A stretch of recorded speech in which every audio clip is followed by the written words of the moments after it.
le monde, dans le monde entier, est obligé d'acheter le pétrole en dollars. Et ceux qui ne le font pas sont tués. Alors on est passé d'une monnaie qui renvoyait à une notion de sécurité à une monnaie qui renvoie à une notion de domination. Il y a 5 ans, les Chinois avaient déjà annoncé la dédollarisation et la désaméricanisation du système monétaire mondial. Le dollar et l'euro ont perdu la bataille. Ils sont devenus périphériques au nouveau système. Marc Leugs, vous avez été pendant 10 ans membre de la cellule de prospective de la Commission européenne qui avait été créée par Jacques Delors de 90 à 99. Et pour vous, on est en train de vivre un renouveau, je vous cite, monétaire mondial. Et alors, dans un silence quasi total ou complètement total. Bonjour Marc. Bonjour. Oui, excusez-moi de donner des bonnes nouvelles, mais nous sommes vraiment en train de toucher l'émergence d'un nouveau paradigme monétaire mondial. Évidemment, les médias n'en parlent pas. Ce qu'on voit, c'est que, et à mon avis, le leader, c'est un peu Sergueï Lavrov, qui m'a l'air d'être le penseur derrière tout ça. Et il dit ceci, bon, nous confirmons un projet qui date de 5 ans, parce qu'il y a 5 ans, les Chinois avaient déjà annoncé la dédollarisation et la désaméricanisation du système monétaire mondial, mais ils ont mis du temps à se mettre en route. Et puis il y a eu au Brésil Lula qui a été mis dehors, etc. Petite vengeance de Obama, probablement. Et donc maintenant, nous voyons quoi? Nous voyons que une monnaie, c'est un symbole. Donc, très rapidement, c'est quoi une monnaie? Une monnaie, c'est un symbole qui permet les échanges. Alors, ce symbole peut renvoyer à la sécurité. Ça, c'est par exemple une monnaie reliée à l'or, comme le dollar, entre Bretton Woods, 1948, je crois, ou 47, et 1971, au moment où les Américains, Nixon, ont dit « There is no gold », il n'y a plus d'or. Alors on est passé d'une monnaie qui renvoyait à une notion de sécurité à une monnaie qui renvoie à une notion de domination.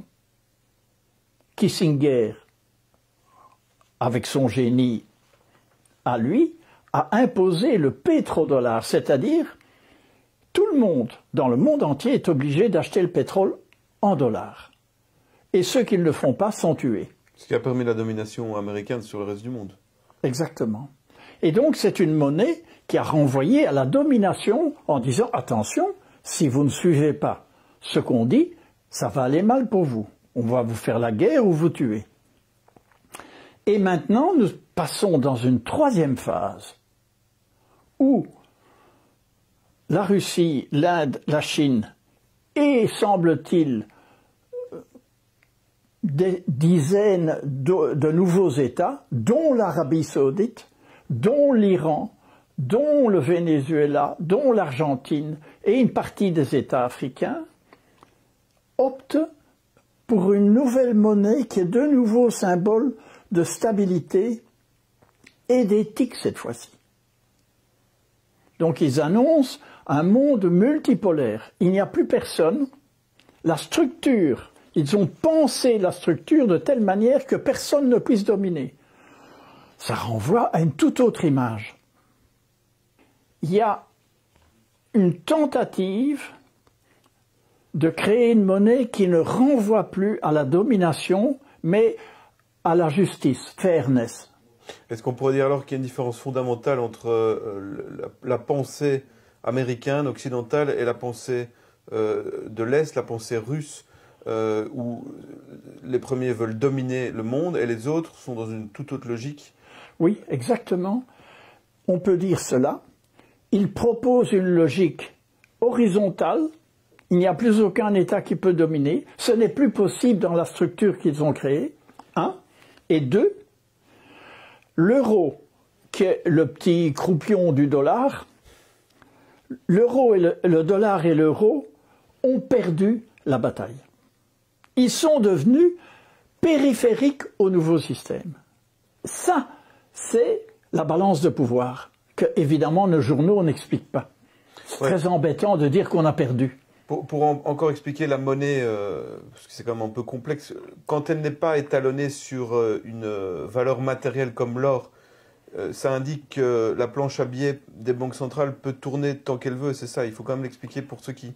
Alors, oui, la monnaie actuelle, elle est créée à partir de rien. La banque dit, voilà, il y a 1 million d'euros pour vous, mais vous allez payer pendant 30 ans. Donc, le client, lui, il paye. Et la banque crée l'argent à partir de rien. Ça, c'est un système qui, pour finir, pompe l'argent du citoyen. Les banques centrales, le système de banque centrale créé par les Américains est un système qui pompe. Qui pompe quoi? Mais l'argent des citoyens. Et oui, et crée de l'endettement. Et crée de l'endettement. Et s'enrichit. Et s'enrichit. Parce que d'une certaine façon, l'endettement, si on le comprend bien, c'est une forme de vol. C'est une forme de vol policé, et présenté comme normal. There is no alternative. Il n'y a pas d'alternative. Donc on va vous voler, mais légalement. Et les Russes, quelque part, arrêtent ce système, appuyés par les Chinois et les Indiens, et un nombre croissant d'États dans le monde. Donc, quelque part, c'est un petit peu comme la guerre en Ukraine, on commence à se rendre compte que l'Occident a perdu la main. L'euro et le dollar ont perdu la main, ont perdu la domination, on va vers autre chose. Le dollar et l'euro vont commencer à être de plus en plus marginalisés. Et l'euro, objectivement, par rapport au rouble, depuis le 28 mars, a perdu 38,9%. Nous sommes à 60. Le rouble était à 100 roubles pour un dollar, maintenant il est à 61,5. Donc ça fait 38,5% que l'euro et le dollar ont perdu. Bon. Et ça, on ne dit pas, on dit there is inflation, il y a de l'inflation. Mais non, c'est notre monnaie qui dévalue dans un silence total. Alors, ce qu'on croit, on n'est pas certain, c'est qu'il va y avoir un processus d'annulation de beaucoup de dettes. Il va y avoir un changement profond du système de taxation qui va diminuer énormément. Et il va y avoir une augmentation progressive on ne va plus voler l'argent des citoyens. Ça veut dire que leur revenu va monter doucement. Donc on va vers plus de prospérité.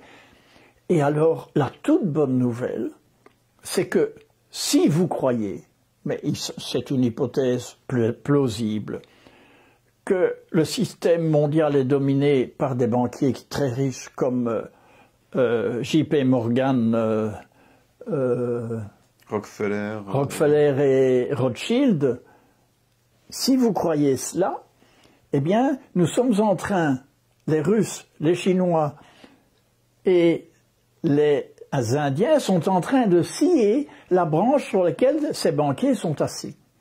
Quatrième point de comparaison entre les deux systèmes. Un des systèmes la monnaie est basée sur la dette, toujours. Dans le monde de Klaus Schwab et d'Ygritte Rissett, la monnaie sera toujours basée sur la dette, alors qu'elle sera basée sur l'or dans le système. L'or ou les matières premières, parce que je ne crois pas qu'ils aient assez d'or. Entre nous, hein. D'après ce que j'ai entendu, les Chinois ont beaucoup d'or, les Russes ont beaucoup d'or, mais pour assurer la monnaie mondiale, il faut... Attends, les Américains avaient volé l'or. La guerre sert à ça, hein. C'est voler l'or des banques centrales des ennemis. Et donc, ils ne se sont pas gênés ni avec la Banque centrale de France, ni avec la Banque centrale d'Allemagne, etc. Tous les pays qu'ils ont envahis, ils ont pris l'or partout. Et donc, les Américains, après la guerre, avaient beaucoup d'or. Bon, et donc, la nouvelle monnaie des BRICS, elle est stable. Elle envoie un message de stabilité. Et la monnaie du forum de Davos envoie un message de domination et de désappropriation. C'est-à-dire que tu n'as plus rien, quoi. Le citoyen est tout nu devant la Banque centrale.